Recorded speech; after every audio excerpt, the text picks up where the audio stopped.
जम्मू कश्मीर के बांदीपोरा में सुनी गई गोलियों की आवाज। खबर मिलते ही पुलिस ने तलाशी मुहिम शुरू की। फौज का मकामी पुलिस के साथ सर्च ऑपरेशन इस वक्त जारी है। बता दें कि लोदारा गांव के पास सुनी गई है गोलियां चलने की आवाजें। बड़ी खबर इस वक्त की आप तक पहुंचा रहे हैं जम्मू कश्मीर से।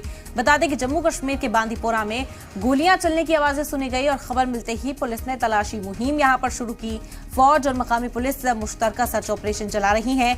लोदारा गांव के पास सुनी गई गोलियां चलाने की आवाजें। बड़ी खबर है इस वक्त की आप तक पहुंचा रहे हैं। आपको बता दें कि गोलियों की आवाज सुनते ही यहां जम्मू कश्मीर पुलिस और सिक्योरिटी फोर्सेज अलर्ट हो गए। मुश्तरका सर्च ऑपरेशन इस वक्त चलाया जा रहा है। फौज की मुहिम जारी है। आखिरकार गोलियां कहां चली, इस वारदात को कहां पर अंजाम दिया गया, दहशतगर्द क्या वहां पर मौजूद हैं, उसकी तलाश मुसलसल की जा रही है। ये बड़ी खबर है इस वक्त की जम्मू कश्मीर से जो आप तक पहुंचा रहे हैं। जम्मू कश्मीर के बांदीपोरा में सुनी गई गोलियों की आवाज। खबर मिलते ही पुलिस ने शुरू किया है तलाशी मुहिम। फौज और मकामी पुलिस मिलकर यहां एक मुश्तरका सर्च ऑपरेशन चला रहे हैं। लोदारा गांव के पास ये गोलियों चलने की जो आवाजें हैं वो सुनी गई हैं और इस वक्त तलाश जारी है।